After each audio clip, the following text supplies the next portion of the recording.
Organizado por la Sociedad Panameña de Obstetricia y Ginecología a través de su sección de climaterio, menopausia y osteoporosis, CECLIM. Este evento es posible gracias al apoyo del Consejo Panameño de Osteoporosis, COPOS, y de Laboratorios PROCAPS.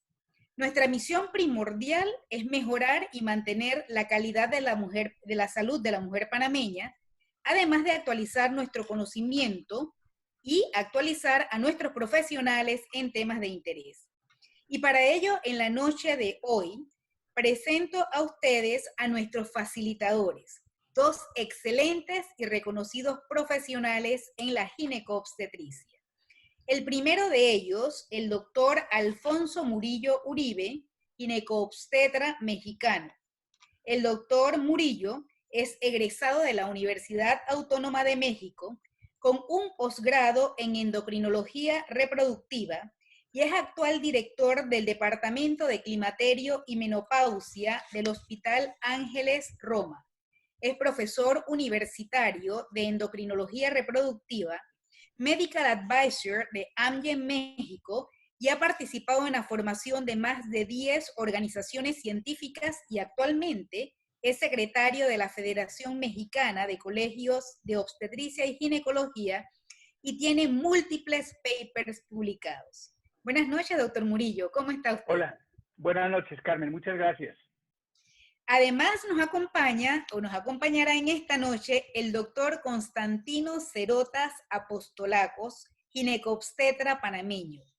El doctor Cerotas es egresado de la Universidad Nacional de Panamá con especialización en ginecología y obstetricia, con un posgrado en endocrinología ginecológica, es Advisor Board de la Sociedad Internacional de Menopausia, es experto latinoamericano en climaterio, menopausia y endocrinología ginecológica por las respectivas federaciones. Además, es past president y miembro del Consejo Panameño de Osteoporosis, COPOS. Buenas noches, doctor Cerotas. Hola, Carmen. Gracias por la invitación y poder estar con todos ustedes juntos. Muy bien. Este webinar incluirá esta noche 2 presentaciones magistrales. Posteriormente a ellas tendremos un periodo en el cual nuestros facilitadores responderán a las preguntas que surjan entre los participantes, las cuales nos pueden hacer llegar a través del área de Question and Answer. Lo que ustedes ven es en la parte inferior de su pantalla, que dice que es una Q y una A. Ahí usted puede escribir sus preguntas. Cedemos entonces, para comenzar esta actividad científica, la palabra al doctor Alfonso Murillo Uribe, quien nos hablará sobre un tema de actualidad y que es acerca de las estrategias de atención en la consulta en ginecología en tiempos de COVID-19. La palabra es suya, doctor Murillo. Muchas gracias, Carmen, muy amable. Esta es mi declaración de conflicto de interés. Aquí están mis datos generales que ya fueron mencionados. Vamos a hablar de lo que es la consulta en esta época de COVID-19. Y bueno, me inquieta un poco porque lo que voy a presentarles es lo que hacemos en México y supongo que, al igual que en Panamá, las cosas van cambiando en esta enfermedad, no sabemos todo, poco a poco tenemos que ir viendo los diferentes aspectos e ir modificando. Pero bueno, el reporte diario a 10 de junio en el mundo hay 7 millones de personas infectadas, 412,000 fallecidos. Los datos que yo pude conseguir de Panamá, 17,233 casos al día de hoy, con 10,500 casos recuperados y un número de 403 pacientes fallecidas y 60,899 pruebas negativas. En México tenemos 124,301 casos a la fecha de ayer. Los datos de hoy los están dando actualmente en este momento en la televisión. Las defunciones son 14,649. El día de ayer hubo 596 defunciones. La tasa de letalidad es 11,8%. O sea, prácticamente de cada 10 casos, 1 fallece. De los enfermos, el 56% son hombres y el 43% son mujeres. pero la mortalidad es en relación 3-1 entre hombres y mujeres. Siempre lo he dicho, los hombres somos el sexo débil y morimos más rápido. Aproximadamente entre un 9 a un 16% son personal de salud. Y esto nos inquieta muchísimo, y esto es la gran deficiencia de equipos de protección personal que tenemos en los hospitales, sobre todo en las instituciones gubernamentales. 41% de las defunciones son enfermeras, 36% médicos y 23% otro personal de salud, entre camilleros, gente de lavandería, gente de la cocina, etcétera. En la Ciudad de México, en la ciudad donde yo vivo, la ocupación hospitalaria en este momento es del 68% y camas con ventilador ocupadas un 58%. Entonces, es una situación fea, muy desagradable. Nosotros estamos en casa, solamente salimos a dar consulta de urgencia o pacientes de obstetricia, pero todo el día oímos las ambulancias pasar alrededor nuestro. Eso ha hecho que empecemos a dar sesiones. La primera sesión que me tocó dar fue el jueves 7 de mayo acerca de COVID en la consulta ginecológica. Y luego ha habido otras sesiones que se han dado en diferentes circunstancias. Todavía esta otra más de finales del mes de mayo, del 28 de mayo. Y hasta que llegamos a esta sesión donde fui cordialmente invitado por la Sociedad Panameña y específicamente por la doctora Carmen Troya.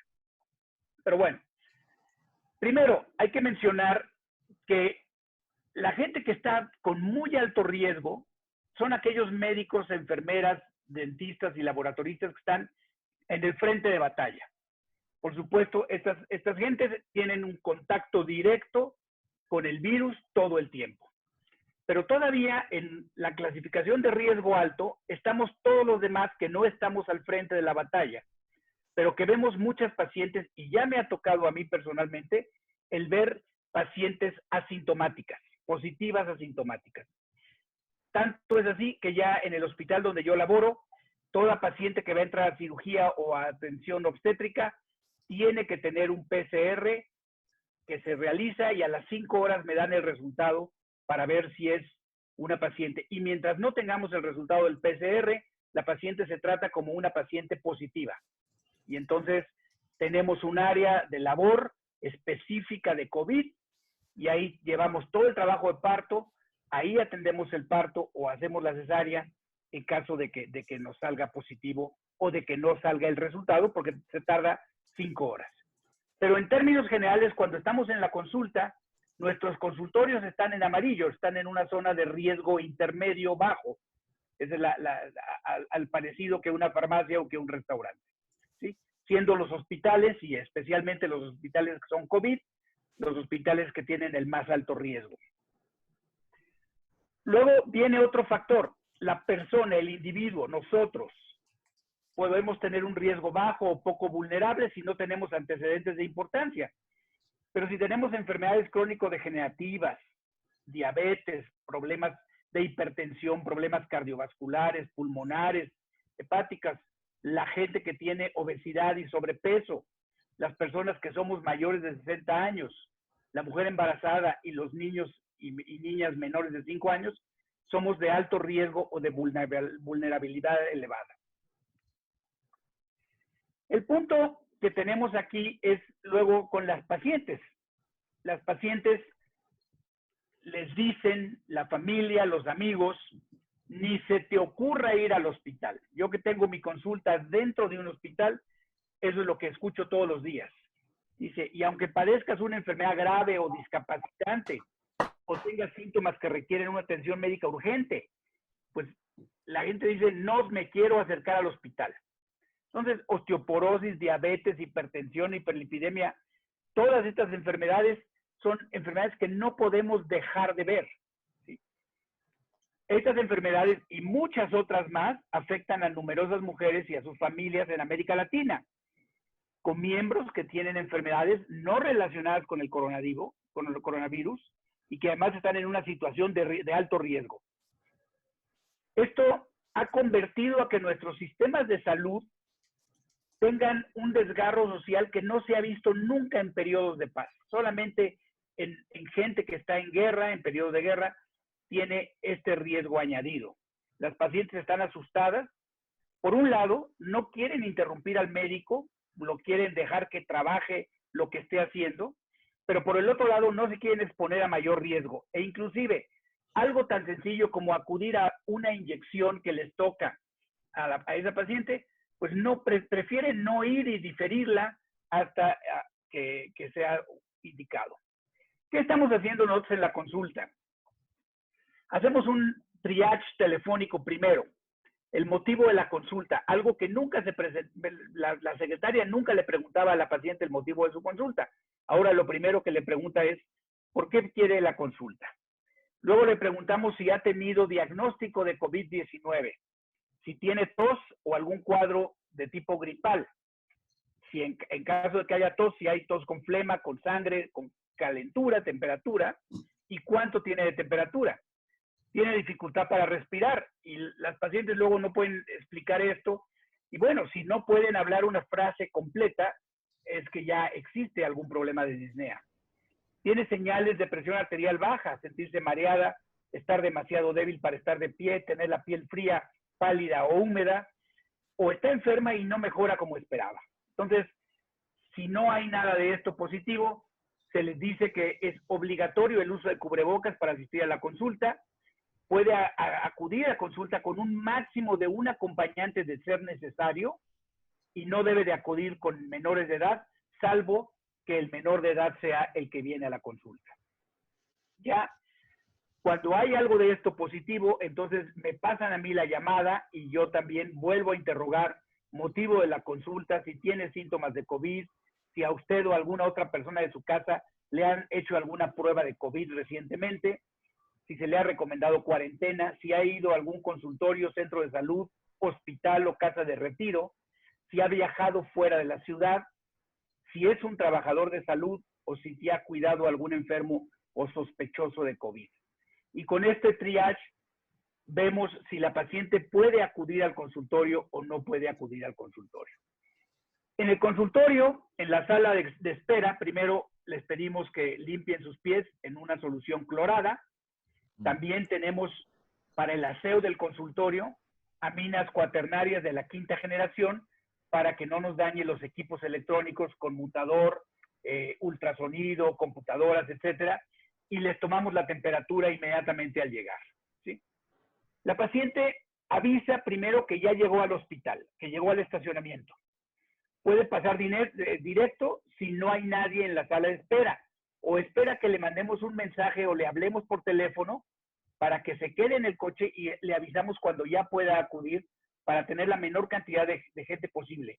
Porque es posible en mi consulta personal verlas de uno en uno, pero si tengo socios en el consultorio y yo tengo 3 socios en el consultorio, pues entonces vamos a tener que pasar una de cada uno en ese momento. Les recomendamos que vengan sin bolsos o sin portafolios, que pisen el tapete con solución clorada, se les toma la temperatura, pasa después la paciente directamente a lavarse las manos en el baño del consultorio, se sienta en la sala de espera, 1.5 metros de separación, tenemos autorizado máximo 4 personas y así lo tenemos en un letrero por escrito en la puerta del consultorio, donde no puede haber más de 4 personas adentro de la sala de espera. Uso de cubrebocas y la toma de signos vitales, peso y talla, ¿sí? Pasan ya a la consulta y al terminar la consulta, el pago recomendamos que sea preferentemente electrónico, se les acerca la terminal de la tarjeta de crédito y ellas lo introducen directamente, ¿sí? O transferencias electrónicas y en caso de efectivo se guarda el dinero en un sobre, mis secretarias con guantes, utilizamos guantes de nitrilo que se rompen menos que los de látex y se mantiene en una caja aislada y bueno, se les agenda la nueva cita. Se recomienda de manera muy especial una limpieza profunda en el consultorio. Se hace una sanitización con un vapor de aminas cuaternarias, se trapea el piso 2 o 3 veces al día, dependiendo el flujo de pacientes, y se tiene particular cuidado en la manipulación de las manijas de las puertas, los apagadores de la luz, los mostradores donde la gente toca, los escritorios, las manijas de los estantes, los teléfonos, los tableros de las computadoras y los baños. Todo esto son los objetos que hay que preocuparse más. Porque aquí tenemos también cuánto dura el virus en papel o en monedas, en cartón, en madera, en todos los diferentes elementos que componen nuestros consultorios. Después, aquí exageramos un poquito porque en realidad estamos dando consulta con una careta, no utilizamos los gogles más que cuando vamos a cirugía, pero damos consulta con manga corta para tratar de no llevar el virus en las mangas largas. Tratamos de no usar fómites como reloj o identificaciones y usamos un par de guantes todo el tiempo que estamos en el consultorio, y para explorar a la paciente usamos un segundo par de guantes, que después de la exploración de la paciente nos quitamos el segundo par de guantes y nos lavamos las manos con el primer par de guantes que tenemos, ¿sí? Y ya en la sala de exploración normalmente usamos solamente la careta. Los gogles están un poco de más aquí. Estaba yo estrenando mis gogles recién pedidos, pero bueno, el punto es estar protegidos. Y todo el tiempo utilizamos cubrebocas de tipo quirúrgico. El N35 lo estamos utilizando únicamente, N95 lo estamos utilizando únicamente para cirugía. Entonces, lo mismo, todas las pacientes en control prenatal, todas las pacientes que pasan al ultrasonido o a monitoreo fetal, tenemos que estar bien protegidos con mascarilla quirúrgica, guantes y gafas o careta. La paciente únicamente se le pide que use una mascarilla quirúrgica, no es necesario que use una N95. Y esto es importante mencionar porque hay unas mascarillas N95 que tienen filtro y las pacientes luego compran la mascarilla más cara que pueden conseguir, y esas mascarillas que tienen un filtro, es un filtro que permite que salga el virus. Y si la paciente está enferma, ese virus lo está echando para afuera. Así que eso no es lo más adecuado. Lo adecuado es un N95 que no tenga filtro, ¿sí? Si no sabemos el estatus de la paciente. Entonces, la precaución respiratoria involucra el uso de un cubreboca. Los dos tipos habituales es el quirúrgico común y corriente y el N95, los guantes y la careta o los gogles. En pacientes sanos deben de usar el quirúrgico. No es necesario usar el N95 y el quirúrgico es suficiente para mantener sus secreciones respiratorias y de esta manera proteger a la gente que está enfrente de ellos. Los quirúrgicos no los protegen de inhalar emisiones infectadas. Tienen muchos sitios por donde se filtra el aire.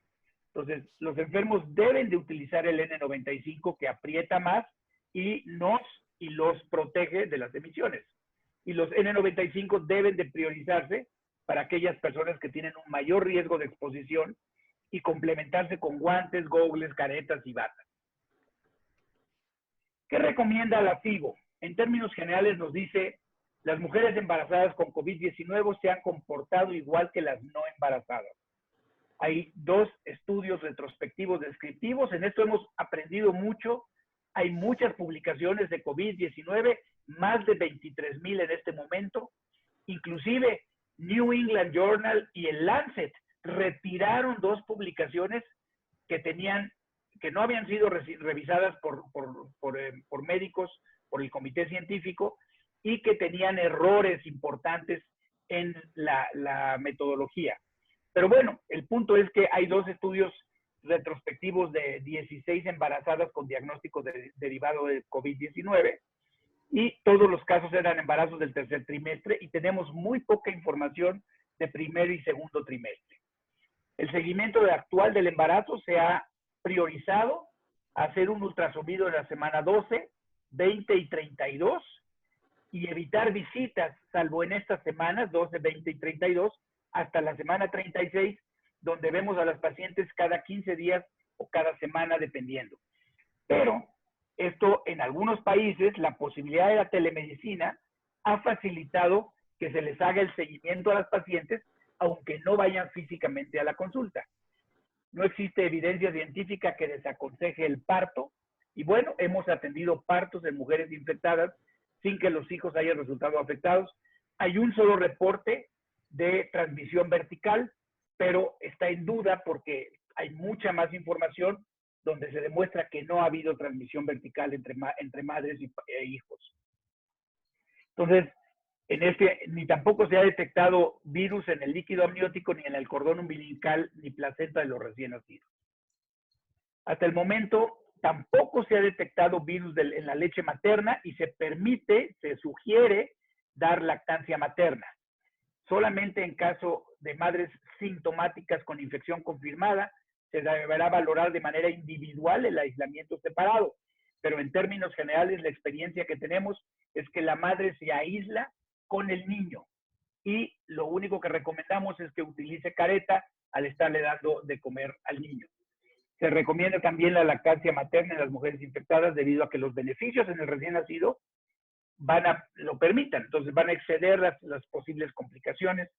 Las medidas de protección recomendadas por la OMS no son diferentes en el embarazo a las recomendadas al resto de la población y se debe de priorizar el test de COVID-19 en el tercer trimestre. En el hospital donde yo trabajo, la paciente debe de traer una prueba de COVID negativa que tenga una vigencia de menos de 5 días al hospitalizarse. Y si no, se le hace al ingreso y a las 5 horas tenemos el resultado. Y el otro punto, en la paciente positiva, la paciente asintomática positiva, el aislamiento será domiciliario. Entonces, la dejamos 6 horas después del parto y la mandamos a su casa. Porque de no ser así, la tenemos que cambiar al piso COVID para que esté completamente aislada de la familia. En el caso de ginecología, la recomendación es el manejo remoto de todos los casos posibles. Teléfono, WhatsApp o telemedicina. Casos como cistitis, consejería anticonceptiva, infecciones vulvovaginales, se pueden ver a través de telefonía, de telemedicina, dependiendo de las leyes de cada país, ¿sí? Y en casos necesarios, el paciente pues se le dará cita para que acuda a la consulta. Ante la posibilidad de cirugía, se recomienda hacer una prueba de COVID y que deba estar negativa. En este caso, se usa equipo de protección normal y cubrebocas quirúrgica. Si es positiva, equipo de protección especializado y N95. Hay que recordar que si operamos a un paciente positivo de COVID, aunque esté asintomático, si se complica, tiene 20% de posibilidades de terminar en la terapia intensiva.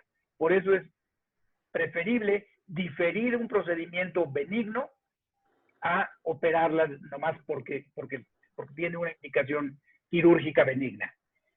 Se ha encontrado virus de COVID-19 en el humo y en los aerosoles que se producen tanto en la cirugía convencional como la laparoscópica. Sin embargo, la laparoscópica tiene una aspiración a través de un filtro que disminuye la posibilidad del virus circulando en el quirófano. Entonces, la vía quirúrgica va a ser la que uno considere indicada. Solo se debe de operar en emergencias.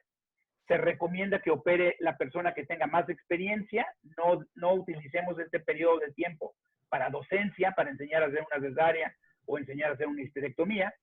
Y se ha demostrado que la cirugía empeora la evolución del paciente sintomático positivo, porque afectamos su inmunidad. Y en caso de paciente oncológico, se difiere la cirugía de ser posible, pero la oncología no se va en general a retrasar. La cirugía debe ser lo más rápida posible y con el menor uso del electrobisturí.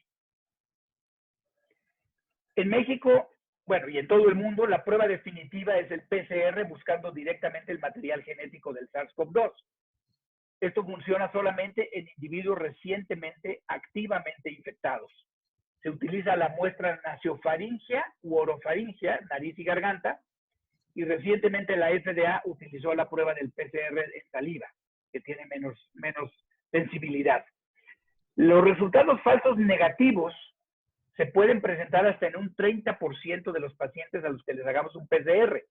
El falso positivo es extremadamente raro, porque lo que estamos midiendo es el DNA del virus. Entonces, si es una prueba negativa, no significa necesariamente que el paciente esté libre de enfermedad. Las inmunoglobulinas también las utilizamos para identificar quién ya fue expuesto al virus. Son útiles para determinar que si alguien fue infectado, aunque no haya desarrollado síntomas de enfermedad, toman días para hacerse positivas, entre 5 a 14 días.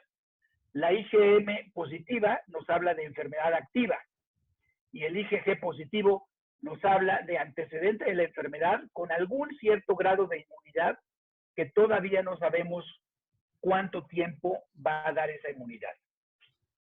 El día de ayer, la Organización Mundial de la Salud también nos dijo que la gente asintomática difícilmente contagia. Aparentemente tiene que ver en mucho con la carga viral.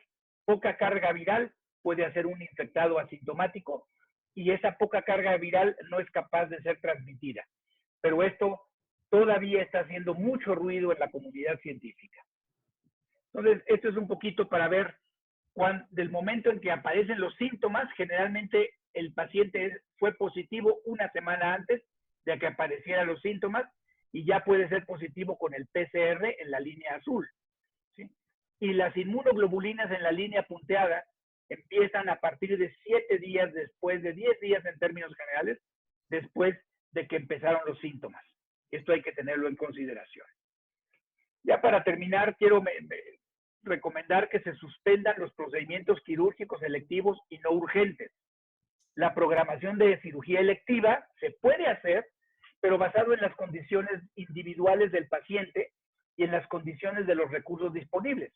Si estamos trabajando en un hospital que no recibe pacientes diagnosticados de COVID, puede programarse cirugía ginecológica benigna en base a las necesidades particulares. El paciente puede sufrir daños o consecuencias debido a la postergación de procedimientos quirúrgicos. Esos pacientes deben de ser evaluados individualmente y someterse a cirugía de acuerdo con los protocolos mejorados para la recuperación de la cirugía y en la medida de lo posible garantizar una hospitalización corta o hacer procedimientos ambulatorios. Los procedimientos quirúrgicos urgentes, tanto obstétricos como ginecológicos, benignos, no deben de posponerse mucho.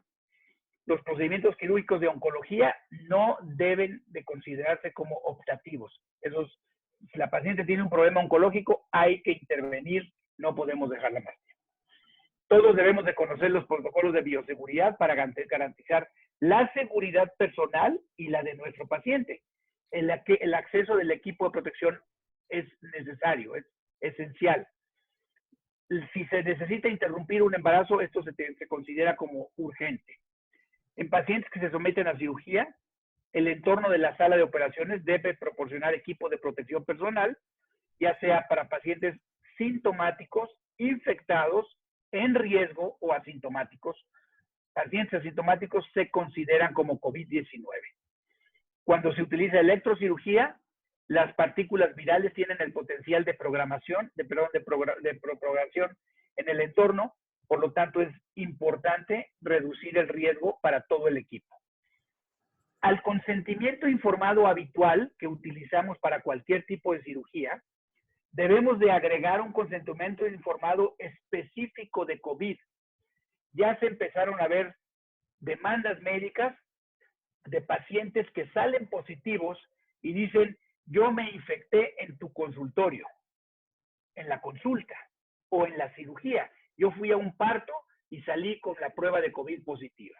Entonces, es importante tener ahora ya un adendum del consentimiento informado que explique que la paciente se puede infectar en cualquier momento y que si se infecta puede ser complicado y que no tenemos manera de identificar dónde se infectó, porque ya empiezan a demandar a los médicos por este motivo. La telemedicina llega para quedarse.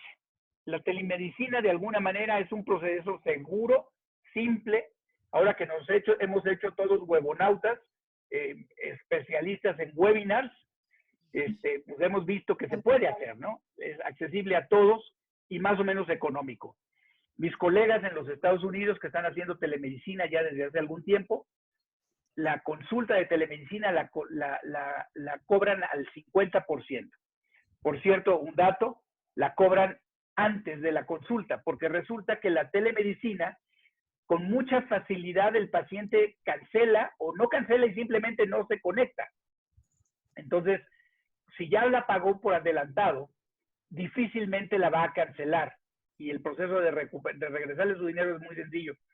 Y hay opciones genéricas como el Skype, como FaceTime, como Zoom, como Webex, pero hay opciones específicas como el Doxy.me, que es un sistema norteamericano, el Eleonor, que es un sistema mexicano, o los sistemas internacionales como Doctoralia o Top Doctors, que son sistemas que te proveen ya la plataforma específica. Y en el caso, por ejemplo, de Doxy.me en los Estados Unidos, la persona en el sistema genera la receta y la manda a la farmacia donde el paciente va a ir a recoger la receta. Entonces, estas cosas todavía en México no son factibles. No sé cómo están las cosas en Panamá, pero bueno, en un futuro esto va a ser una realidad. Y lo que hacemos en el caso de Eleonor, por ejemplo, es damos de alta al paciente, le enviamos una invitación, el paciente no requiere descargar ningún software, lo puede contestar por teléfono, por iPad o por computadora directamente, y habitualmente programamos media hora o 15 minutos, dependiendo si nada más vamos a revisar un resultado o si vamos a dar una consulta completa. Sobre el reinicio de la consulta, hay que acatar las recomendaciones generales a nivel federal, del país, del estado, del municipio y particularmente de la institución donde trabajamos, ¿sí? ¿Qué está recomendando el hospital hacer? Hay que combinar nuestro criterio profesional para decidir cuándo volver a empezar a ver pacientes. Habrá médicos que requieren de ya volver a iniciar la consulta, habrá otros que podemos esperar un poco más. Se requiere continuar utilizando equipo de protección personal de aquí en adelante, por mucho tiempo, para garantizar la seguridad de nuestros pacientes, de nuestro personal, que también debemos de proveerles del equipo de protección personal, y de uno mismo. Algunos médicos podrán decidir volver a las citas habituales antes que otros, por lo que el paciente se le debe recomendar que se comunique directamente con el médico al consultorio para averiguar cuáles son los planes a seguir. Entonces, educación acerca de los protocolos de seguridad y cómo podemos colaborar todos para abrir las prácticas médicas. Se debe de hacer prioridad en la medicina preventiva. Hay que mantener una distancia física en los consultorios a través de un flujo más ágil de pacientes y del personal de la oficina. Contactar a nuestros seguros de responsabilidad profesional para asegurarse que estamos cubiertos en el caso de que algún paciente o nuestros trabajadores consideren que se infectaron en el consultorio. Revisar y actualizar los protocolos de confidencialidad, tanto para pacientes, personal de salud y la relación médico-paciente. Y en relación a la limpieza del consultorio, sabemos que hay productos que pueden matar a otros coronavirus humanos y que podrían actuar contra el COVID-19.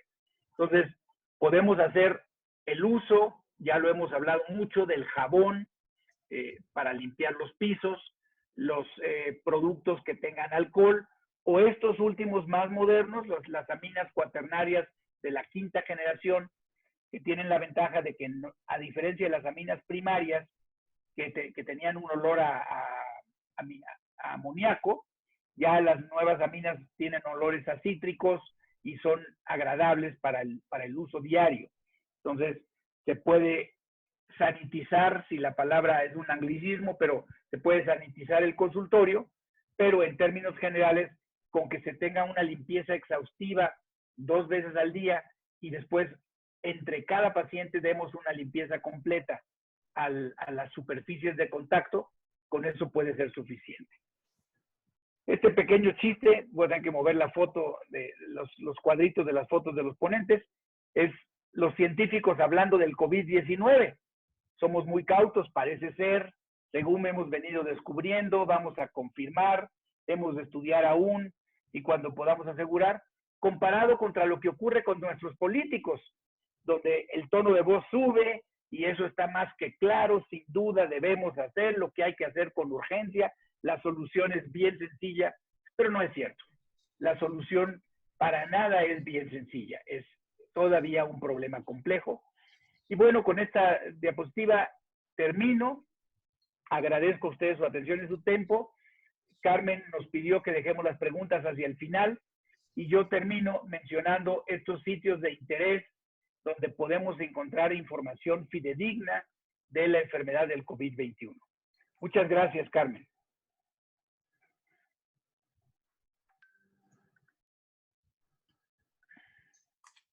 Muy bien. Entonces, una vez que ya el doctor Murillo nos ha dado tan excelente presentación, vamos a ver un video de nuestros patrocinadores.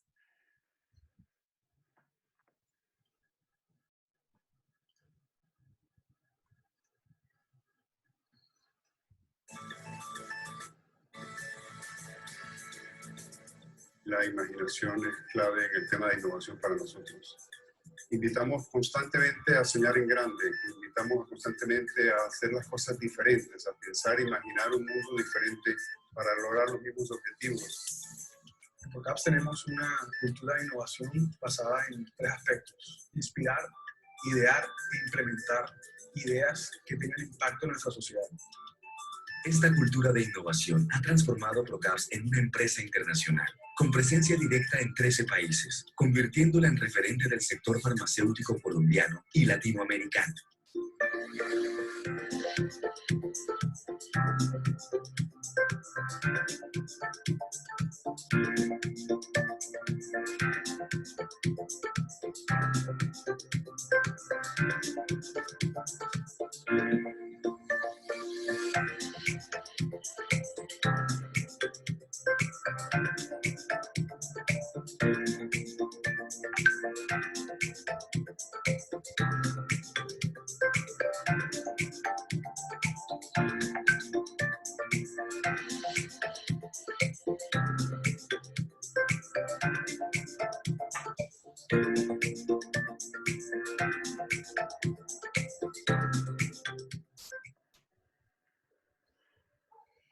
Regresamos y con esta antesala continuamos ahora con nuestro webinar con la presentación del doctor Constantino Cerotas, que nos hablará acerca de 2 temas de mucha actualidad.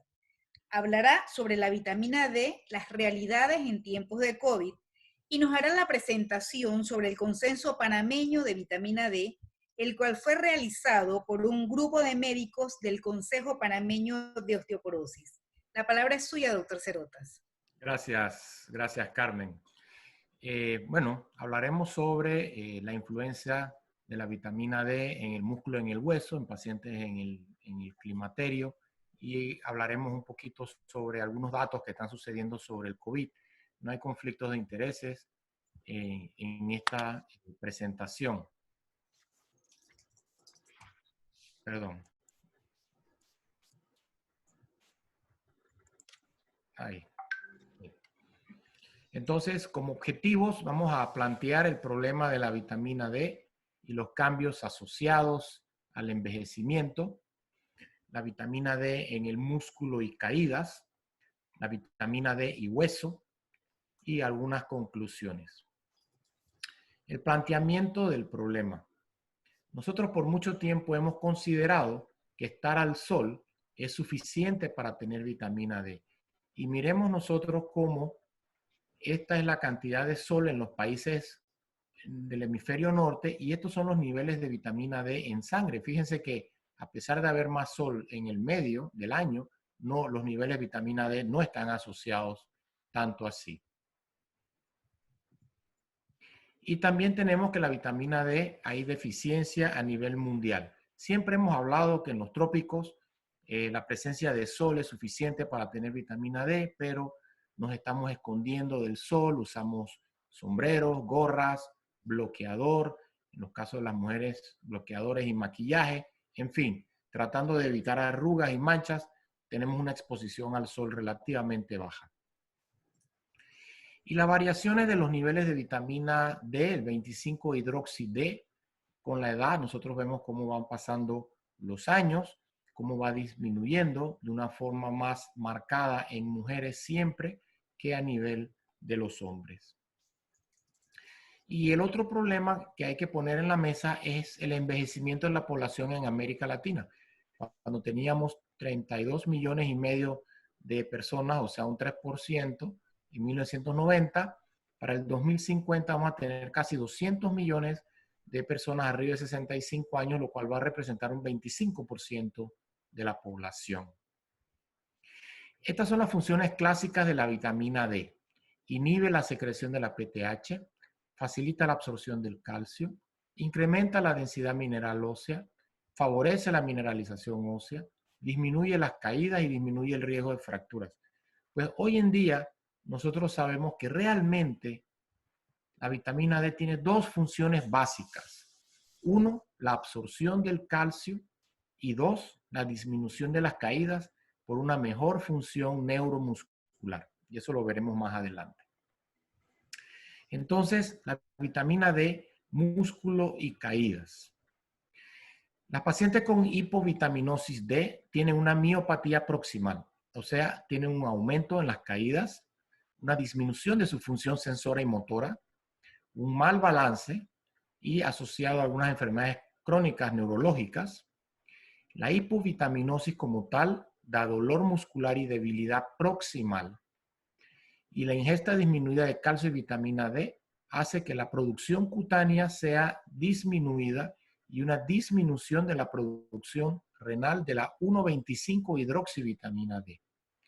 Todo esto nos va a llevar a un hiperparatiroidismo secundario y un aumento en la incidencia de caídas.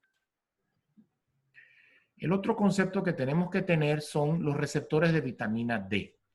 Los receptores de vitamina D están expresados en el músculo esquelético y es activado por la 1,25-hidroxivitamina D. Con la edad hay menos receptores de vitamina D y se atrofian las fibras musculares de respuesta rápida, que son las tipo 2, necesarias para mantener el balance y prevenir las caídas. El suplemento de vitamina D aumenta la activación de los receptores en un 30% y un aumento de 10% del tamaño de la fibra. También mejora los trastornos de cognición y reducción de la conducción nerviosa. Y también sabemos que los bolos de vitamina D presentan un aumento en las caídas, probablemente por un efecto tóxico central sobre el cerebelo, donde están las concentraciones más altas de de los receptores de la vitamina D. Antes se acostumbraba a los pacientes encamados en homes que se les ponían 200, 300 mil unidades para que les durara 3, 4 meses. Bueno, eso sabemos que aumenta el riesgo de caída en los gerontes. La dosis tiene que ser más repetitiva y más continua. Esto nosotros podemos ver dónde logramos la disminución en el riesgo de caídas y generalmente alrededor de un valor de 40 nanogramos. Y eso lo veremos más adelante en el consenso. Y si nos vamos al número para tratar, necesitamos solamente 15 pacientes para lograr disminuir una caída con el suplemento de vitamina D. O sea, eso disminuye un 22% de forma importante. Cuando nos vamos hacia hueso, la vitamina D y osteoporosis, se sabe que en las pacientes con osteoporosis hay una reducción en la absorción del calcio, que no solamente se determina por la edad. Habrá un defecto, habrá una resistencia a la vitamina D como tal, solo por el proceso de envejecimiento. En la mujer en la posmenopausia, los metabolitos de la vitamina D se correlacionan con una baja densidad mineral ósea. También lo vamos a ver. Y sabemos que en las 30% de las pacientes fracturadas de cadera tenían osteomalacia como antecedente personal por déficit de vitamina D. En cuanto a la homeostasis, la hipovitaminosis D nos va a llevar a una disminución de la absorción intestinal del calcio que nos va a llevar a un hiperparatiroidismo secundario, o sea, aumento de la destrucción de hueso para mantener los niveles séricos de calcio normales. Y va a haber un aumento de la resorción ósea, como les comentaba, pérdida del hueso cortical y defectos de la mineralización. Entonces, el aumento de la PTH cuando es intermitente va a provocar una disminución de la apoptosis de los osteoblastos, las células basales y un aumento de los preosteoblastos. Van a aumentar la función de los osteoblastos, un aumento de la formación ósea y mejora la resistencia ósea. En los casos donde la PTH alta es continua, o sea, un hiperpara secundario, por una hipovitaminosis D, el RANK ligando aumenta, por ende disminuye la osteoprotegerina, aumentan los osteoclastos, aumenta la resorción ósea y disminuye la resistencia ósea. Entonces, dentro de la patogenia de las fracturas, las propiedades del material van a depender del ejercicio, del estilo de vida, hormonas, nutrición y remodelado. La resistencia ósea va a definirse a través de la masa ósea y la mineralización y la forma de la arquitectura. Y cuando todo este paquete falla, nosotros empezamos a tener fracturas. En esta diapositiva nosotros podemos ver cómo los niveles en suplemento en pacientes con calcio con vitamina D aumentan los niveles de vitamina D en sangre y disminuyen los niveles de PTH comparado contra el placebo. Y en esta otra gráfica nosotros vemos los niveles de fracturas de cadera y las no vertebrales cuando comparamos pacientes suplementadas versus pacientes con placebo. Si tomamos una gráfica general de múltiples estudios, nosotros podemos ver que hay una reducción en el riesgo de fractura de alrededor de un 13% en la suma de todos los estudios del efecto de calcio y vitamina D. Y la fractura de cadera como tal, una serie de estudios nos logra disminuir hasta un 20% el riesgo de fractura. Suplemento de calcio y vitamina D. Fíjense que siempre he hablado de calcio y vitamina D. Hubo una serie de artículos hace unos meses, tal vez 1 o 2 años, en donde se hablaba de que podría haber un aumento en la mortalidad por problemas de arteriosclerosis, especialmente en las arterias carótidas por el uso del calcio. Las revisiones de metaanálisis a nivel de Cochrane han demostrado que no hay un aumento en el riesgo de muerte por tomar calcio y vitamina D. Y definitivamente previene la fractura de cadera en pacientes con osteoporosis. Si nosotros aquí sacamos todos los tratamientos asociados a la eficacia de los tratamientos en prevención de fracturas y solamente miramos los números de calcio, vitamina D, solamente el uso combinado de calcio y vitamina D va a lograr una disminución en el riesgo de fractura de forma importante. Hay una tendencia hacia las fracturas no vertebrales en líneas generales. Pero si observamos la vitamina D sola, no reduce los riesgos de fractura y el calcio no reduce los riesgos de fractura.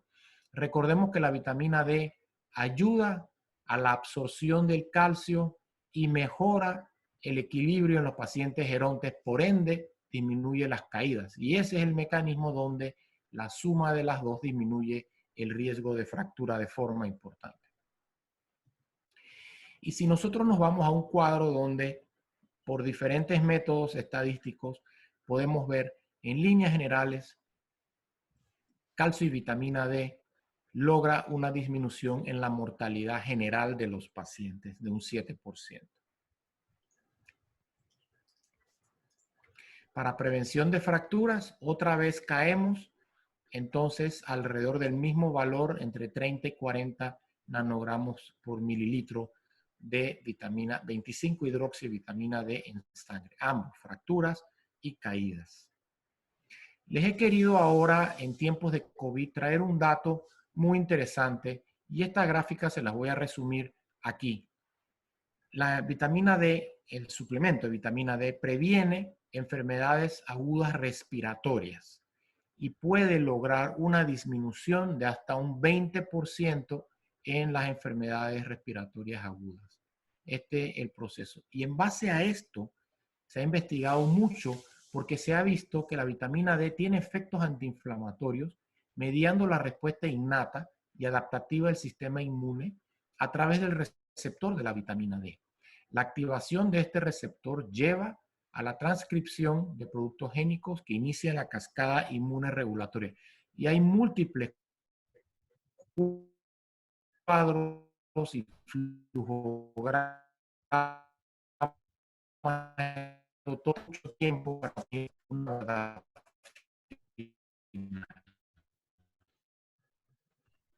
existe un estado de hiperinflamación en ambos pulmones de un efecto de vitamina D en la reducción de riesgo de infecciones respiratorias de origen viral, incluidas las causadas por coronavirus. Se ha visto que aquellos pacientes que les va peor en los intensivos con respiradores son aquellos pacientes que tienen niveles de vitamina D bajos. Y entonces se está estudiando si el suplemento de vitamina D a valores normales puede cooperar a que la paciente tenga una mejor evolución. Entonces, finalmente, como conclusiones, tenemos una población que envejece y es deficiente de vitamina D. Se recomienda el uso de vitamina D si el paciente está deficiente o insuficiente. La vitamina D no reduce el riesgo de fracturas ni aumenta la densidad mineral ósea, pero sí reduce y previene el riesgo de caídas. Su uso generalmente es entre 1.000 y 2.000 unidades por día, dependiendo de los valores iniciales. Y debemos mantener los valores normales y no utilizarla indiscriminadamente. Bueno, hasta aquí termino la primera parte de la presentación.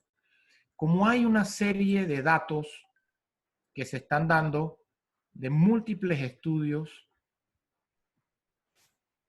hablando de los favores y las cosas buenas que logra la vitamina D, se han generado varios estudios de grupo y consensos tratando de ver y discernir la información y ver qué es de verdad y qué es un tal vez. Y nosotros aquí en Panamá, el Consejo Panameño de Osteoporosis, tuvimos múltiples reuniones y logramos conformar el Consenso Panameño de Expertos, donde presentamos el consenso de uso de vitamina D en el Congreso de la Sociedad Iberoamericana de Osteología y Metabolismo Mineral, SIBOM, cuyo congreso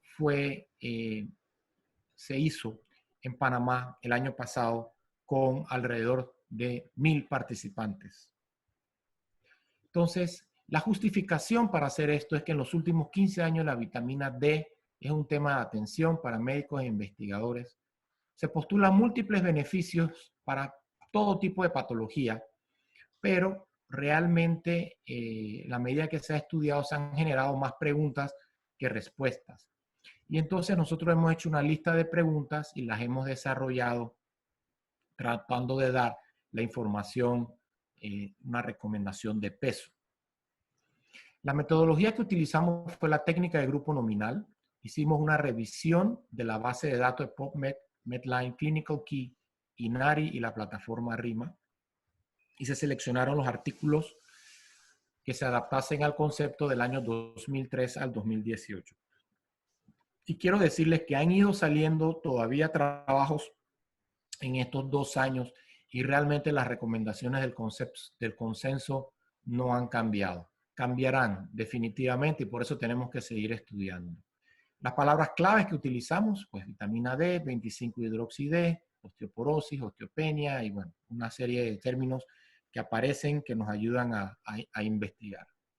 Entonces, generamos las preguntas. Entonces, ¿cuál es la definición de niveles adecuados e inadecuados de vitamina D? Bueno, la definición de los niveles de 25-hidroxivitamina D debemos considerar deficiencia cuando está por debajo de 20 nanogramos por mililitro, insuficiencia entre 21 a 29, los recomendables entre 30 y 100, aunque la mayoría de los expertos hablan de 30 a 40.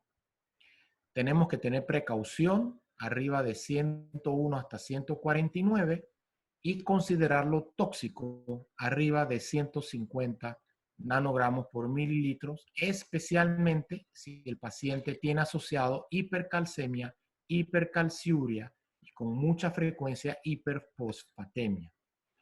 Y realmente la prueba que tenemos que solicitar es la 25-hidroxi-D y el método estandarizado es el inmunoensayo por quioluminiscencia o CLIA. Esta es la forma correcta de solicitar la vitamina D y ya nosotros en Panamá tenemos varios laboratorios que se nos han acercado al Consejo Panameño de Osteoporosis para indicarnos que están ofreciendo este tipo de reactivo para poder tener unos resultados más fidedignos. La segunda pregunta es, ¿cuándo se deben medir los niveles de 25-hidroxivitamina D? Realmente la lista es larga. Básicamente, si usted tiene sospecha de que un paciente puede tener vitamina D baja, hágale la prueba. ¿Quiénes son los que probablemente lo tienen? Trastornos gastrointestinales, hepatopatías, nefropatías, piel muy oscura, problemas metabólicos, raquitismo, osteomalacia, personas que trabajan más de noche, problemas granulomatosos, cáncer, problemas autoinmunes, la diabetes tipo 2 y síndrome metabólico, pacientes admitidos con hepatitis C, enfermedades respiratorias o dermatitis atópica, osteoporosis obviamente, osteopenia con alto riesgo de caída, pacientes con alta frecuencia de caídas, pacientes con fracturas de bajo impacto y consumo crónico y mayor de 3 meses de anticonvulsivantes, corticoides, antirretrovirales, anticoagulantes, antimicóticos, inhibidores de la aromatasa. Y si ustedes se ponen a ver, en esta lista está casi todo el mundo.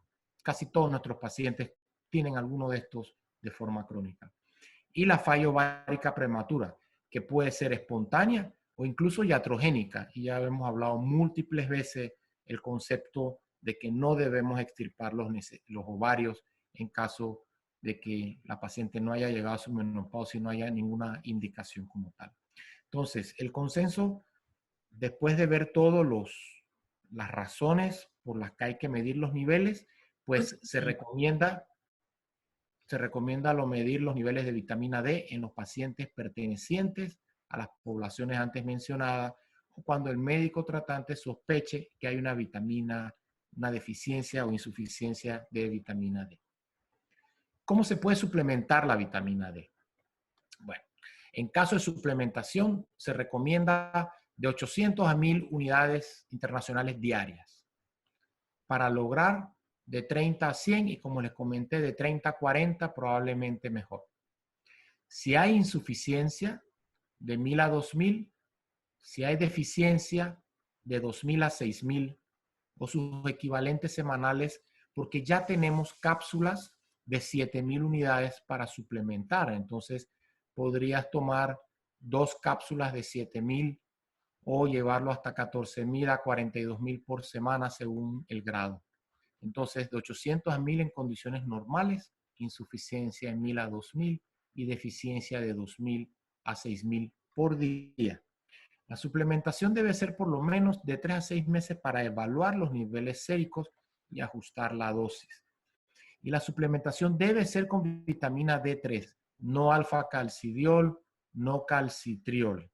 Siempre midiendo los niveles de vitamina 25, hidroxi D. Siempre. No suplementar de rutina a menos que se sospechen o diagnostiquen condiciones o estados de déficit que ameriten la suplementación. A la pregunta, ¿se puede recomendar tomar el sol por radiación ultravioleta y mantener los niveles de vitamina D3? Pues la recomendación es no. No se recomienda tomar el sol como suplementación, ya que incluso podría llegar a ser peligroso para el paciente. Y tenemos muchas latitudes en donde hay un aumento en la incidencia de cáncer de la piel que definitivamente no es adecuado. ¿Qué efecto sobre la morbimortalidad global del nivel del sérico de vitamina D en un paciente? Yo les enseñé una diapositiva donde hay una disminución de la mortalidad global del 7% en la presentación. Pero el consenso, al buscar los estudios y buscar toda la información, no hay un consenso general todavía en la disminución de mortalidad global. Pareciera haber un efecto benéfico en algunas condiciones como cáncer, enfermedad cardiovascular, depresión, estado de edad avanzada y sistema autoinmune. La recomendación es mantener niveles adecuados. Parece que los pacientes padecen menos de algunas enfermedades, pero es necesario realizar estudios a largo plazo para poder definir finalmente este concepto. Mantener niveles adecuados y ustedes van a ver que esa va a ser la tónica de todas las recomendaciones. ¿Qué efectos tiene la vitamina D sobre la densidad mineral ósea, fracturas y caídas? Bueno, sabemos que el uso de la vitamina D no reduce el riesgo de fractura ni aumenta la densidad mineral ósea. La vitamina D sola sí reduce y previene el riesgo de caída. Entonces, hay que evaluar los riesgos y tomar una decisión individualizada. Cuando estamos frente a un paciente con osteoporosis que usa un osteoformador o un bifosfonato, habrá que individualizar la causa. Si tiene una osteoporosis primaria o secundaria, hay que suplementar al paciente con calcio y vitamina D dependiendo de sus valores iniciales. No hay que utilizarla indiscriminadamente. Tenemos que llevar la vitamina D a valores normales en sangre y después mantener la dosis de suplencia. A la pregunta, ¿se debe suplementar con vitamina D al paciente que está usando corticoides? Hay que medir niveles de vitamina D a todos los pacientes que están usando corticoides, especialmente si lo están usando más de 3 meses a una dosis equivalente 2.5 miligramos o más de prednisona. Este paciente, con el hecho de tener esto, ya debiera estar siendo suplementado de 1000 a 2000. Decidimos no opinar sobre vitamina D en niños que usen corticoides. No teníamos ningún experto dentro del grupo que nos pudiera hablar y apoyar a las lecturas. ¿Recomendaría dar vitamina D a una embarazada?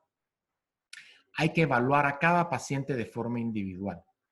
Evaluar los factores de riesgo de la deficiencia y, de ser necesario, medir los niveles de vitamina D. Sabemos que puede disminuir una serie de complicaciones, especialmente del final del embarazo, pero no lo debemos dar de forma rutinaria en las mujeres embarazadas, puérperas, lactantes o en evaluaciones de fertilidad. Hay que medir los niveles y hacer las reposiciones adecuadas. En cuanto a enfermedad cardiovascular, la vitamina D tiene prevención. Bueno, hay muchos estudios y muchas líneas fisiopatológicas que nos dicen que nos puede ayudar, pero no tenemos nada concluyente. Pareciera haber una asociación de mayor riesgo cardiovascular y niveles deficientes o insuficientes, pero no tenemos datos contundentes. Siempre medir los niveles de vitamina D en sangre y hacer las reposiciones a valores normales. Previene la vitamina D la aparición de cáncer. No recomendamos utilizar vitamina D para disminuir la aparición de enfermedades malignas, ni tampoco se recomienda dar los suplementos para mejorar la evolución de enfermedades malignas. Si bien no hay estudios que digan que le va mejor al paciente o que tiene algo de protección a la aparición, definitivamente hay que medir los niveles y mantener niveles normales en sangre. ¿Juega la vitamina D un papel importante en enfermedades inmunes y alérgicas? No hay nada contundente. Recomendamos medir los niveles de vitamina D para mantenerlo dentro de los valores normales.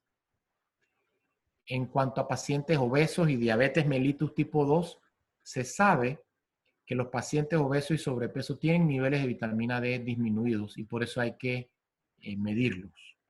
La suplementación no ha demostrado que ayude a reducir de peso. Aparentemente nos puede ayudar al control metabólico del paciente. Por eso en el paciente diabético recomendamos medir los niveles de vitamina D y suplementar en el caso necesario.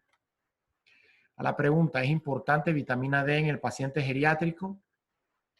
Hay una alta prevalencia de insuficiencia y deficiencia de vitamina D en el adulto mayor. También una variabilidad individual en la respuesta de la suplementación en el anciano. Hay que medir los niveles de vitamina D como método de tamizaje, sobre todo en los pacientes institucionalizados, frágiles y con síndromes geriátricos, y reponer en los pacientes que amerite. Dosis de 1000 para suplementar, 2000 en deficiencia y 6000 diario en insuficiencia o su equivalente semanal si fuese necesario. Y ya para terminar, ¿tiene la vitamina D un rol en el desempeño deportivo? A pesar de alta demanda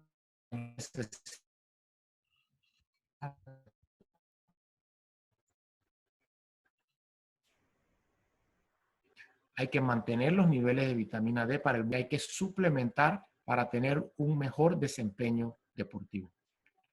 La mayoría de los estudios no lo ponen como una variable independiente y se puede confundir con otros parámetros. Por ende, recomendamos que las pacientes que practiquen deporte realicen una medición para conocer sus niveles y con base a esto tomar una decisión sobre la suplementación. Y con eso respondimos las 14 preguntas que nos hicimos sobre el uso de la vitamina D y los suplementos. Muchas gracias, doctor Cerotas, por sus excelentes presentaciones. Terminadas las intervenciones de nuestros facilitadores, pasaremos entonces al periodo de preguntas y respuestas. Y nos han mandado por el área de preguntas y respuestas y por nuestro chat algunas preguntas.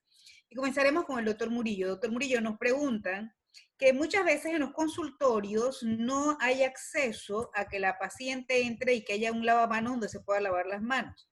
Si usted considera que la utilización del gel alcoholado en estas pacientes que entran puede suplantar el lavado de las manos, o si de repente sería necesario ponerle guantes a las pacientes, pues si no hay forma de poder lavarse las manos.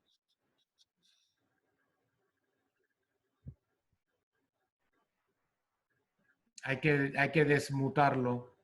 Sí. Muted. Sí. Gracias. Me tenían calladito, yo creo que me oyeron que hacía mucho ruido.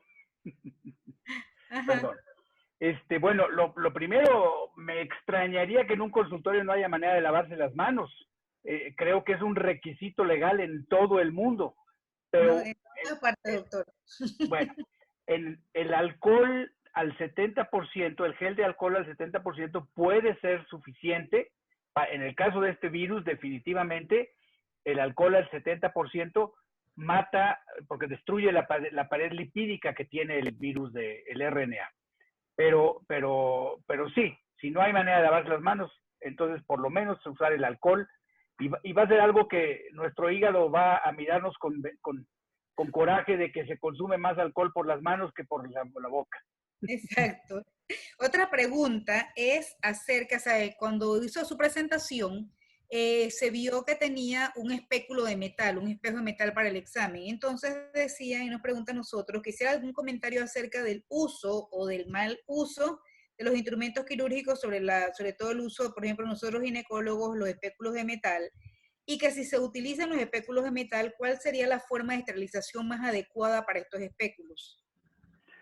Bueno, nosotros tenemos la experiencia en el consultorio de utilizar tanto el calor seco como ocasionalmente los líquidos como el CRI y otras sustancias. Casi siempre los llevamos al área de quirófano, los espejos, y ahí nos los esterilizan en bolsas individuales, en un aparato grande. Muy bien. Entonces, nos preguntan acerca de las muestras de citología. Como se está hablando mucho sobre las vías de contaminación, la transmisión directa, la transmisión vertical, horizontal, entonces nos preguntan qué experiencia han tenido ustedes acerca de la utilización de la toma de las pruebas citológicas y de las biopsias en las probabilidades de contagio, y que si el echar el spray para poder fijar el Papa Nicolau, la citología, puede convertirse en un momento en un factor de riesgo para transmisión del virus. Bueno, el virus tiene una forma muy particular de transmitirse y de dónde se coloca en el cuerpo. Yo no he leído en este momento reportes de transmisión a través de secreciones genitales de virus de COVID-19. Pero técnicamente pudiera suceder.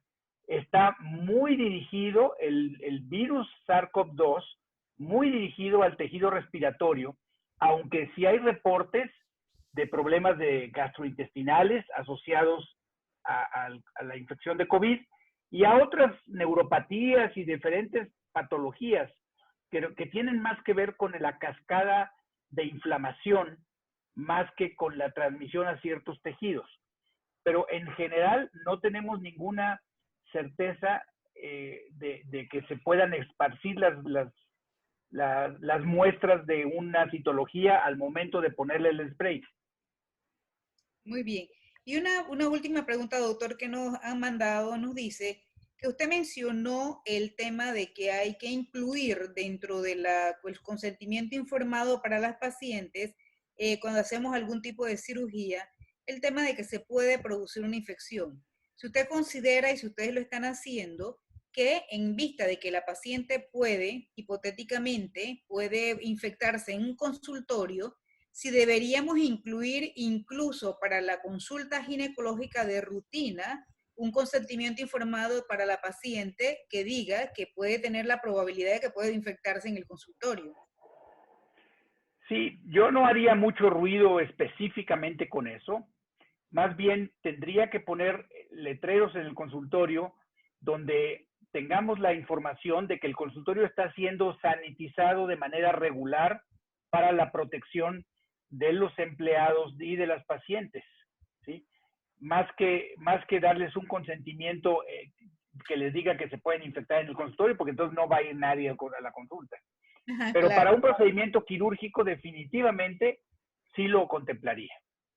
Entonces, otra pregunta que nos hacen es que usted mencionó que para el examen de las pacientes debería utilizarse doble guante, o sea, utilizar uno para el examen y colocarse un segundo guante para el momento del examen. Nos dicen aquí que en muchos papers se han recomendado, y muchas recomendaciones que dan las organizaciones de salud, nos dicen que no se debe colocar unos guantes para examinar las pacientes para no dar una mala imagen o una mala señal al paciente de que no debe lavarse las manos.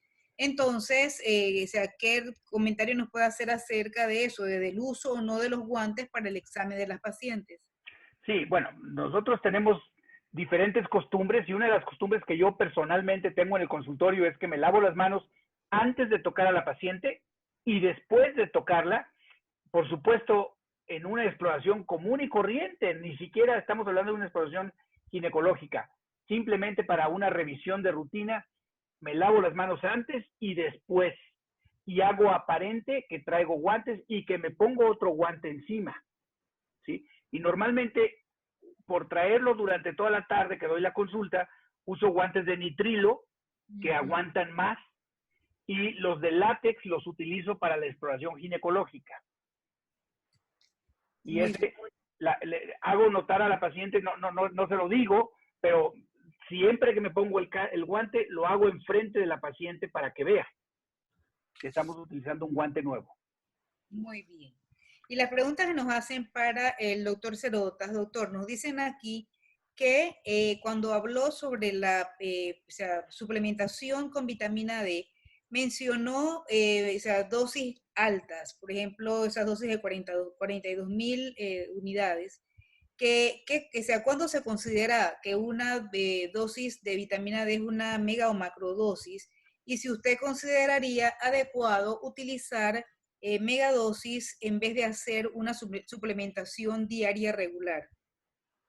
Bueno, Carmen, los estudios han demostrado que no debiéramos estar suplementando con megadosis a los pacientes por arriba de 100.000 unidades en una sola toma. Eso ya se ha demostrado, el control sobre el hueso no es tan bueno y en los pacientes gerontes aumenta de forma importante el riesgo de caídas. Y entonces en ellos se les ponían las megadosis para evitar estar suplementándolo a cada rato porque estaban institucionalizados, pues. Pero el riesgo de caída aumenta de forma importante.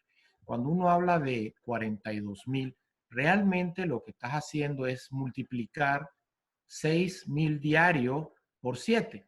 Entonces eso es lo que te da 42.000. Y la vitamina D es una de las 4 vitaminas, la A, la D, E y K. Son las 4 vitaminas liposolubles, o sea, las que se acumulan en grasa. Y eso permite que tú puedas pasar de una dosis diaria a una dosis semanal.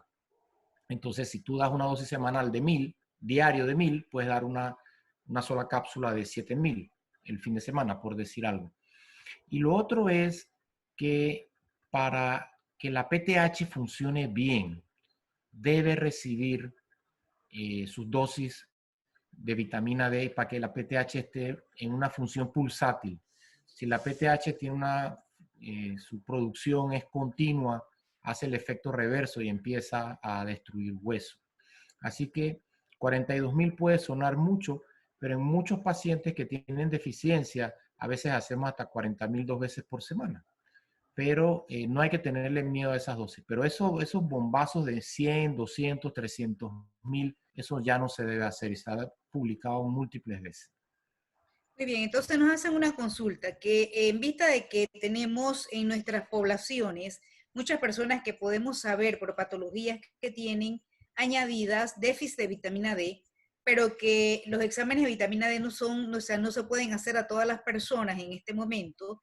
Sí, con el tema que usted mencionó, que por el COVID se ha visto que la vitamina D, las que tienen deficiencia, tienen peores pronósticos en el caso de que estuviese con problemas pulmonares. ¿Si recomendaría usted darle vitamina D a todas las pacientes de riesgo, aun cuando no tuviesen niveles de vitamina D adecuados?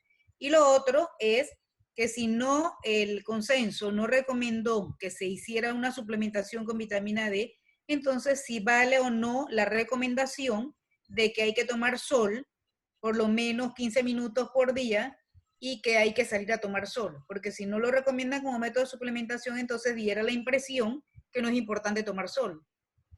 Sí, voy a empezar primero por el sol.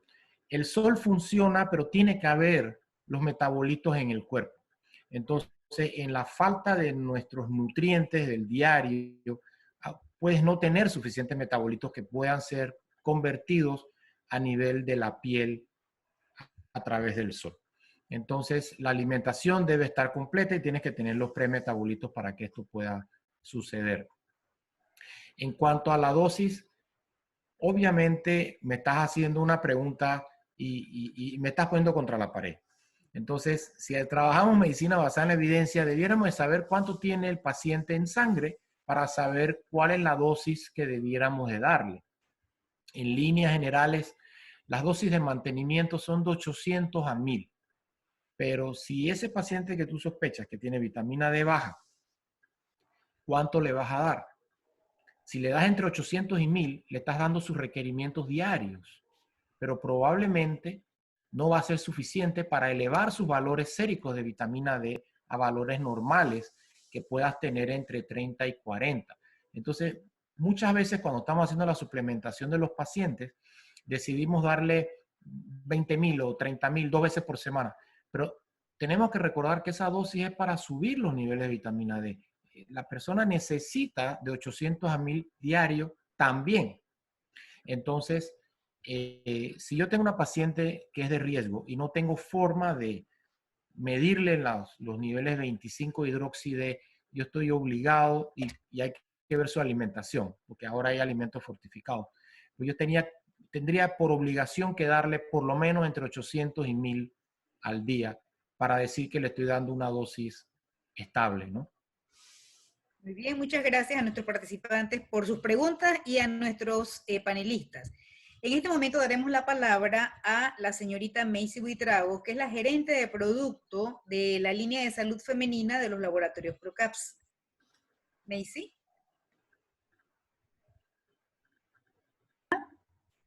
Hola, ¿Me escuchan? Ajá, claro. Buenas noches, muchísimas gracias por la invitación. De verdad que para Procaps es un honor estar compartiendo con este grupo de expertos. Sin duda alguna, estos tiempos nos han llevado a tiempos históricos y más que nunca tenemos que reinventarnos. Creo que ahora el gremio médico está necesitando no solamente productos eficaces, seguros, y ahora además que sean accesibles.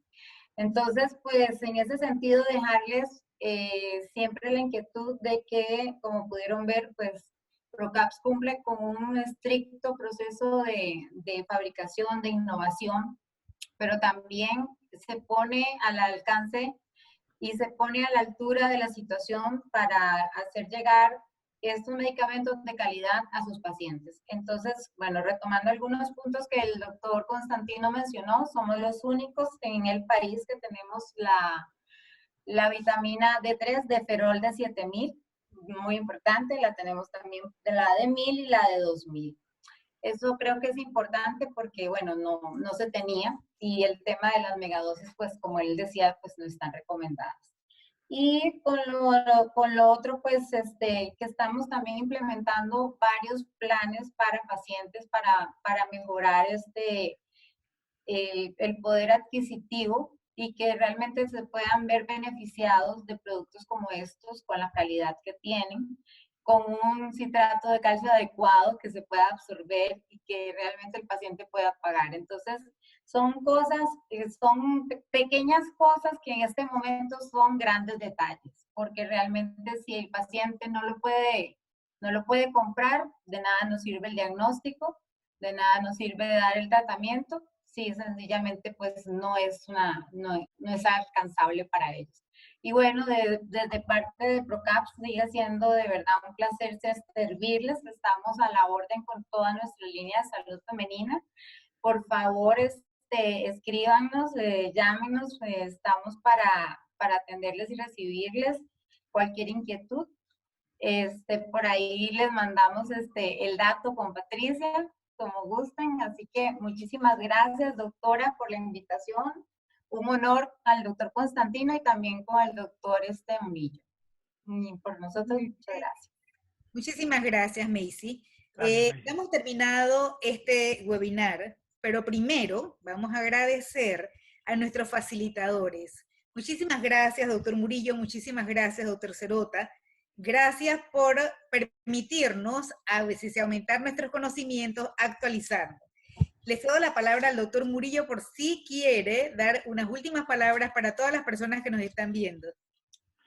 No, había levantado mi dedito porque Ajá. quería yo comentar, el doctor Constantino mencionó que en la suplementación de la vitamina D no se debe de utilizar calcidiol ni calcitriol.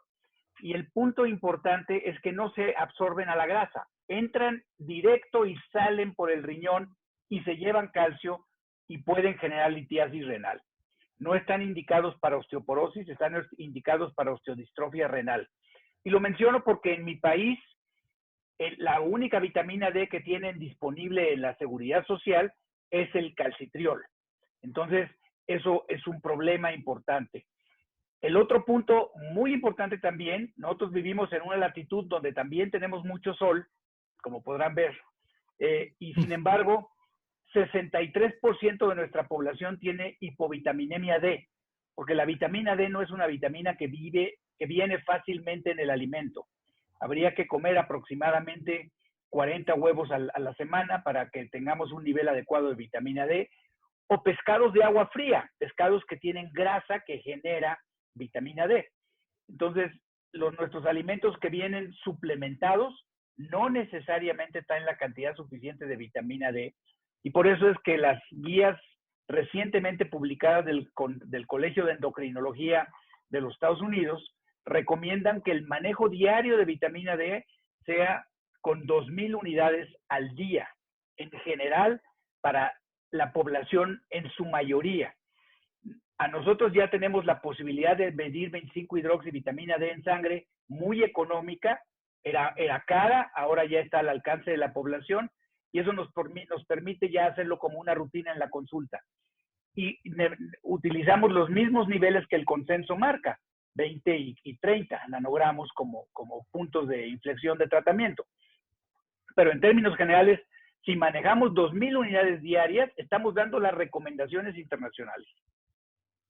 Muchísimas gracias por su aporte, doctor Murillo. Doctor Cerota, si quiere despedirse de nuestro público. No, yo solamente darle las gracias a PROCAPS por el apoyo que siempre nos brinda a la sociedad y a la sección de climaterio y menopausia de SPOC para poder continuar con nuestro apoyo a la educación, que a final de cuentas es el camino de la medicina, ¿no? Muchísimas gracias a todos los que nos han acompañado esta noche. Nuestro agradecimiento. Esperamos que este webinar haya respondido las dudas que todos tenían y que haya llenado sus expectativas. Les invitamos a seguir pendiente de nuestras redes sociales, @SPOCPanamá en Facebook y @SPOCPanamá en Instagram, para enterarse de todas nuestras actividades. SPOC, la Sociedad Panameña de Obstetricia y Ginecología, estamos en onda. Estamos en Instagram, estamos en Facebook, estamos en webinar, estamos en tecnología de punta. Muchísimas gracias por haber estado con nosotros esta noche. Muchísimas gracias, doctor Murillo. Muchísimas gracias, Tino. Muchísimas gracias, Macy. Muchísimas gracias, Patricia, que está en el backstage. Dice que es la que ha hecho que todo esto haya sido fluido. Feliz noche para todos. Por favor, cuídense, sigan todas las recomendaciones que nos ha dado el doctor Murillo, que los necesitamos por mucho tiempo más. Buenas noches y hasta luego. Gracias, Carmen. Chao, gracias a todos.